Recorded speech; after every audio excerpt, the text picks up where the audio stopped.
Friend, कैसे हैं आप लोग। Welcome to SL pharmacy. आज आप लोगों को हम बताएंगे, आज हम नोट्स लेके आए हैं बी फार्मा फर्स्ट सेमेस्टर की, जो फार्मास्यूटिकल इनऑर्गेनिक केमिस्ट्री की है। इसमें शॉर्ट क्वेश्चन बताएंगे यूनिट फर्स्ट के। तो ये वीडियो मेनली इसलिए लेके आए हैं क्योंकि कुछ फ्रेंड्स हैं जिनके में कैरी ओवर है, बैक पेपर है, तो उसको ये शॉर्ट नोट लेके आए हैं। और जो रेगुलर एग्जामिनेशन है बी फार्मा फर्स्ट सेमेस्टर का, और उसके लिए लेके आए हैं क्योंकि कुछ फ्रेंड्स लोग थे तो वो रिक्वेस्ट कर रहे थे कि शॉर्ट नोट प्रोवाइड कीजिए सर, तो शॉर्ट नोट लेके आए हैं। तो स्टार्ट करते हैं। पहला टॉपिक है pharmacopoeia. Pharmacopoeia, the word pharmacopoeia derived from Greek word Pharmacon, यानी कि जो फार्माकोपिया वर्ड है ये फार्माकॉन ग्रीक वर्ड से डिराइव्ड है, जिसका मीन्स होता है फार्माकॉन एंड पिया। जो फार्माकॉन होता है उसका मीन्स होता है ड्रग्स, एंड पिया का मीन्स होता है टू टेक, टू मेक। तो इसमें इसका मतलब यही है कि जो मीन्स यानी कि ड्रग और टू मेक, यानी कि जो ड्रग्स को बनाने के लिए फार्मूला होते हैं वो फार्माकोपिया के अंदर होते हैं। तो वही है pharmacopoeia. The word pharmacopoeia derived from Greek word Pharmacon, means होता है ड्रग, एंड पिया मीन्स होता है टू मेक। तो फार्माकोपिया है, आईपी है, जैसे बीपी है, यूएसपी है। आईपी मतलब Indian pharmacopoeia, British pharmacopoeia, USP United state pharmacopoeia हो गया। नेक्स्ट टॉपिक है इम्प्योरिटीज, यानी कि फार्मास्यूटिकल में कौन कौन सी इम्प्योरिटीज होती हैं। Pharmaceutical impurities are unwanted chemical substance are present in drugs are pharmaceutical product, this is called impurities. यानी कि फार्मास्यूटिकल इम्प्योरिटीज ये होती है कि जो अनवांटेड केमिकल सब्सटेंस होता है, जैसे कि हम ड्रग्स की मैन्युफैक्चरिंग कर रहे हैं, उसके बाद जो उसमें अनवांटेड कोई अदर, यानी कि ड्रग्स के रिलेटेड से अलग कोई केमिकल सब्सटेंस है उसमें, तो वो इम्प्योरिटीज होगी अनवांटेड। यानी कि pharmaceutical impurities are unwanted chemical substance are present in drugs, यानी कि जो अनवांटेड केमिकल सब्सटेंस जो प्रेजेंट होता है ड्रग्स में या फिर जो अदर फार्मास्यूटिकल प्रोडक्ट हम बना रहे हैं उसमें, तो उससे क्या होता है, क्योंकि वही होती है इम्प्योरिटीज हमारी, this is called impurities. Next topic है, सोर्स ऑफ इम्प्योरिटीज।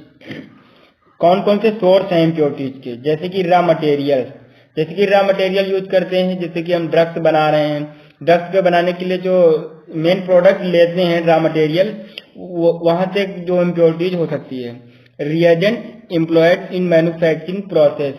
अब जो ड्रग्स जैसे बना रहे हैं, जो मैन्युफैक्चरिंग प्रोसेस है हमारी, यानी कि स्टार्टिंग से लेके एंड तक जो मैन्युफैक्चरिंग प्रोसेस है उसमें कौन कौन से हम रिएजेंट, यानी कि 2-3 प्रकार के रिएजेंट यूज करेंगे।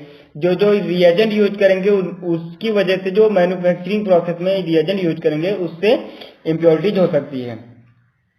Reagent use to eliminate other impurities, यानी कि अगर जो कि कुछ रिएजेंट ड्रग्स वगैरह में मिलाए जाते हैं कि अदर इम्प्योरिटीज को एलिमिनेट करने के लिए, उसकी वजह से भी इम्प्योरिटीज आ सकती है हमारे प्रोडक्ट में। नेक्स्ट सॉल्वेंट क्या होता है, जैसे कि सॉल्वेंट, हाँ, जैसे कि कोई ड्रग्स वगैरह है तो उसको हम कोई सॉल्वेंट में मिलाएंगे तब बनाएंगे ऐसे। तो सॉल्वेंट जैसे कि टैप वाटर हो गया और प्यूरिफाइड वाटर हो गया, डिस्टिल वाटर हो गया। तो अगर जैसे टैप वाटर यूज कर लिए तो उससे क्या होता है, टैप वाटर में जो होता है कैल्शियम मैग्नीशियम वगैरह जो होते हैं ज्यादा मात्रा में, तो उससे जो होता है हमारे इम्प्योरिटीज आ जाती है हमारे ड्रग्स में। Next contamination due to the atmospheric pollutant, यानी कि एटमॉस्फेरिक पॉल्यूटेंट की तरफ जो कंटामिनेशन होता है, जैसे कि हम जिस एरिया में जहाँ पे हम मैन्युफैक्चरिंग कर रहे हैं वहाँ पे एटमॉस्फेयर, यानी कि एटमॉस्फेयर में डिफरेंट गैसेस रहती है और जो डस्ट पार्टिकल्स रहते हैं, उसकी वजह से अगर खुला छोड़ दिए कोई ड्रग्स बना रहे हैं मैन्युफैक्चरिंग प्रोसेस में, तो वहाँ पे जो कंटामिनेशन हो सकता है। Next effect of temperature and light. इसका जो इम्प्योरिटी होती है, इफेक्ट पड़ता है टेम्परेचर और लाइट का। जैसे कि हम लोग सिरप बनाए थे तो मैम बोल रहे थे कि अम्बर कलर बोतल में रखो, इससे सनलाइट में वो जो सिरप होती है खराब हो जाती है, तो इसका इफेक्ट पड़ता है। तो जब टेम्परेचर की वजह से अगर खराब हो जाएगी तो उसमें इम्प्योरिटी आएगी, तभी खराब हो जाएगी। तो ये होते हैं सोर्स ऑफ इम्प्योरिटी के सोर्स। नेक्स्ट और इम्पॉर्टेंट टॉपिक है लिमिट टेस्ट, जो बहुत बार पूछा जाता है, बहुत इंपॉर्टेंट टॉपिक है। Limit test involve simple comparison of opalescence turbidity coloured with standard. यानी कि लिमिट टेस्ट इन्वॉल्व करता है, सिंपल कंपेरिजन होता है अपॉल्सेंस एंड टर्बिडिटी जो होती है कलर्ड विद स्टैंडर्ड। यानी कि अगर हम टेस्ट सोल्यूशन बनाएंगे, एक स्टैंडर्ड सोल्यूशन बनाते हैं, स्टैंडर्ड सोल्यूशन होता है वो प्योर होता है, और जो टेस्ट सोल्यूशन उसके कंपेयर करते हैं, जो टेस्ट सोल्यूशन में टर्बिडिटी और अपॉल्सेंस होता है उसको जो उससे कंपैरिजन कराते हैं स्टैंडर्ड सोल्यूशन से, वही होता है हमारा लिमिट टेस्ट। नेक्स्ट एक टेबल बनाया है, इसमें कुछ लिमिट टेस्ट के नाम हैं और ऑपरेटर्स कौन कौन से यूज किए जाते हैं उन लिमिट टेस्ट को करने के लिए, और ऑपरेटर्स के नाम लिखे हैं। तो फर्स्ट है आयरन, सल्फेट और क्लोराइड, इन तीनों के लिए एक ही ऑपरेटर यूज किया जाता है, Nessler cylinder. Next lead, lead के लिए एक स्पेशल ऑपरेटर यूज किया जाता है, separating funnel. Next arsenic, arsenic test, arsenic test जो होता है मोस्ट इंपॉर्टेंट है, पूछा ही जाता है, 7 मार्क्स में पूछा जाता है। तो इसका जो ऑपरेटर्स है मॉडिफाइड गैजेट टेस्ट ऑपरेटर्स, और जो मॉडिफाइड गैजेट टेस्ट ऑपरेटर्स है ये भी मोस्ट इंपॉर्टेंट है, इसका डायग्राम भी पूछा जाता है कभी कभी 2 मार्क्स में। तो स्टार्ट करते हैं। पहला है लिमिट टेस्ट फॉर क्लोराइड, इसका हम प्रिंसिपल और रिएक्शन बताएंगे, आप लोग प्रोसीजर वगैरह बुक से पढ़िएगा। Principle limit test for chloride, chloride का प्रिंसिपल है limit test for chloride depend upon the interactions of chloride with silver nitrate in the present of nitric acid to form of the precipitation of silver chloride. यानी कि limit test जो होता है chloride और depend होता है interaction पे, किसके इंटरेक्शन पे, क्लोराइड और सिल्वर नाइट्रेट, क्लोराइड और सिल्वर नाइट्रेट के इंटरेक्शन पे डिपेंड होता है। और प्रेजेंट किसकी होती है, HNO3 की प्रेजेंस होती है, और जो प्रेसिपिटेशन फॉर्म होता है वो सिल्वर क्लोराइड होता है। ये सेम प्रिंसिपल वही लैंग्वेज लिखी है ऊपर, और रिएक्शन ही लिखी है लैंग्वेज, रिएक्शन और ये लैंग्वेज सेम है। तो आप लोग रिएक्शन समझ लीजिए और लैंग्वेज खुद ही लिख लीजिएगा। रिएक्शन है NaCl लिया है, AgNO3 लिया है, प्लस HNO3 की प्रेजेंस में रिएक्शन करवाया है तो सिल्वर क्लोराइड बना है, और NaNO3 क्लोराइड बना है। नेक्स्ट टॉपिक है limit test for sulphate. Sulphate इसी तरह है, रिएक्शन दी हुई है और वही लैंग्वेज है same. Limit test for sulphate depend upon the interaction of sulfate with barium chloride to form of precipitations of the sulfate as barium sulfate। यानी कि जो लिमिट टेस्ट सल्फेट होता है, सल्फेट का लिमिट टेस्ट वो depend होता है किस पे, इंटरेक्शन ऑफ सल्फेट, यानी कि जो सल्फेट और बेरियम क्लोराइड का इंटरेक्शन होता है to the presence of HCl। यहाँ पे HCl की प्रेजेंस लिखना भूल गए, आप लोग लिख लीजिएगा। In the presence of HCl के प्रेजेंस में रिएक्शन करवाते हैं, जो इससे जो प्रेसिपिटेशन बनता है, हमारा प्रेसिपिटेट बनता है वो सल्फेट है, बेरियम सल्फेट होता है, बेरियम सल्फेट होता है। रिएक्शन देखिएगा। नेक्स्ट टॉपिक है लिमिट टेस्ट फॉर आयरन, ये भी मोस्ट इंपॉर्टेंट है, 2 मार्क्स में पूछा जाता है इसका principal. Principle limit test for iron depend upon the interactions of thioglycolic acid with iron in the presence of citric acid and ammonical alkaline mediums होता है to formulations of the purple color ferrous salt of thioglycolic acid। यानी कि जो limit test iron का limit test होता है ये भी डिपेंड होता है इंटरेक्शन, जो कि थायोग्लाइकोलिक एसिड और आयरन के इंटरेक्शन पे डिपेंड होता है। जो प्रेजेंस किसकी होती है, citric acid and ammoniacal alkaline solution होता है अल्कलाइन मीडियम में, और सिट्रिक एसिड की प्रेजेंट में रिएक्शन करवाते हैं थायोग्लाइकोलिक एसिड एंड आयरन की, तो उससे क्या फॉर्मेशन होता है, जो पर्पल कलर फेरस साल्ट का फॉर्मेशन होता है of thioglycolic acid, purple colour ferrous salt of thioglycolic acid का फॉर्मेशन होता है। रिएक्शन है सेम, यही लैंग्वेज जो लिखी है उसी की रिएक्शन है। रिएक्शन ये यहाँ पे नाम लिखना भूल गए, वो लिख देंगे। थायोग्लाइकोलिक एसिड है और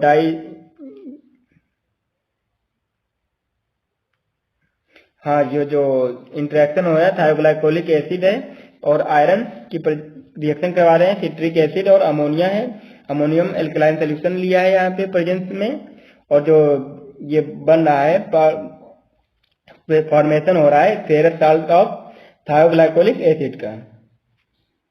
नेक्स्ट टॉपिक है limit test for lead. Limit test for lead principle. Limit test for lead is based on the reaction between lead and dithizones, यानी कि ये डिपेंड होती है रिएक्शन बिटवीन जो होती है, रिएक्शन होती है लेड और dithizones which result in formation of lead dithizonate complex, यानी कि इससे जो लेड और डाइथायोजोन की रिएक्शन करवाते हैं, इससे जो फॉर्मेशन होता है लेड डाइथायोजोनेट कॉम्प्लेक्स बनता है। Limit test for lead used of the special operators separating funnels, यानी कि जो लिमिट टेस्ट लेड होता है इसके लिए एक स्पेशल ऑपरेटर्स यूज किया जाता है सेपरेटिंग फनल्स। इसकी रिएक्शन याद कर लीजिएगा, रिएक्शन बड़ी है। देखिए यहाँ पे लेड और डाइथायोजोन की रिएक्शन करवा रहे हैं एल्किलीन मीडियम में, तो इससे जो लेड डाइथायोजोनेट कॉम्प्लेक्स बन रहा है। नेक्स्ट टॉपिक है जो कि मोस्ट इंपॉर्टेंट है, पूछा ही जाता है, limit test for arsenic. Arsenic का लिमिट टेस्ट जो करते हैं, प्रिंसिपल इसका देखते हैं। Limit test for arsenic is based on the reaction of arsenic gas with hydrogen ion to form yellow color stains of mercury chloride paper is presence of the reducing agent like potassium iodide by using Gurdjieff test apparatus, यानी कि limit test जो arsenic होता है based होता है reaction of arsenic gas की reaction करवाते हैं हाइड्रोजन से, फॉर्म होता है येलो कलर का स्टेन फॉर्म होता है, फिर मर्क्यूरी क्लोराइड जो पेपर लगा होता है अपरेटस में उसकी प्रेजेंस में होता है, रिड्यूसिंग एजेंट होता है यूज किया जाता है पोटेशियम आयोडाइड, जो अपरेटस का नाम है गर्जेट टेस्ट अपरेटस। रिएक्शन देखते हैं आर्सेनिक एसिड और स्टेनस एसिड की प्रेजेंस में रिएक्शन करवा रहे हैं आर्सेनिक एसिड और स्टेनस एसिड के साथ, तो बन रहा है आर्सेनियस एसिड बन रहा है हमारा। और फिर नेक्स्ट स्टेप में जो है आर्सेनियस एसिड और प्लस H2 हाइड्रोजन के साथ रिएक्शन करवा रहे हैं, तो आर्सेन गैस बन रहा है और वाटर रिमूवल हो रहा है। नेक्स्ट स्टेप में क्या करेंगे, जो आर्सेन गैस बना है उसकी रिएक्शन करवा देंगे HgCl2 मर्क्यूरी क्लोराइड जो पेपर है उसकी उसी से रिएक्शन हो रही है, यहाँ पे रिएक्शन करवा देंगे तो ये फॉर्मेशन हो जाएगा। अब नेक्स्ट जो है हम आपके लिए लेके आए हैं अपरेटस, जो गर्जेट टेस्ट अपरेटस है इसको लेके आए हैं। यहाँ पे गर्जेट टेस्ट अपरेटस ये भी 2 मार्क्स में अपरेटस बनाने को आ जाता है, तो आप लोग अपरेटस देख लीजिएगा। ये रबर बंक्स लगी है, ये देखिए क्लोराइड पेपर, ये यहाँ पे क्लोराइड पेपर लगा होता है, ये एक क्लिप है, क्लिप लगी हुई है, और cotton plugs of the moistened of the lead acetate solution, इसमें जो लेड एसीटेट सोल्यूशन भरा हुआ है, ये जो 6 mm इंटरनल डायमीटर होता है इस पाइप का, जो होती है इंटरनल डायमीटर होता है, और 2 mm जो होता है डायमीटर होल, इसका जो अंदर का डायमीटर होल होता है 2 mm का होता है। और जो ये बोटल्स है 120 कैपेसिटी होती है, 120 ml कैपेसिटी होती है इस बोतल की। और ये जो ग्लास ट्यूब है, ग्लास ट्यूब देख रही है, ये 200 mm ग्लास ट्यूब होती है। तो आप लोग ऑपरेटर्स जरूर तैयार कीजिएगा, और आई होप आप लोगों को ये वीडियो पसंद आया होगा और काफी हेल्पफुल भी रहेगा, क्योंकि मोस्ट इम्पॉर्टेंट क्वेश्चन है, ये सब मोस्ट इम्पॉर्टेंट क्वेश्चन है और हर बार पूछे जाते हैं। तो आप लोग वीडियो को लाइक कीजिएगा, अगर वीडियो अच्छी लगे तो अपने दोस्तों के साथ शेयर कीजिएगा, हमारे ASL फार्मेसी चैनल को सब्सक्राइब कीजिएगा। नेक्स्ट यूनिट की वीडियो हम कल तक अपलोड कर देंगे आप लोगों के लिए। All the best.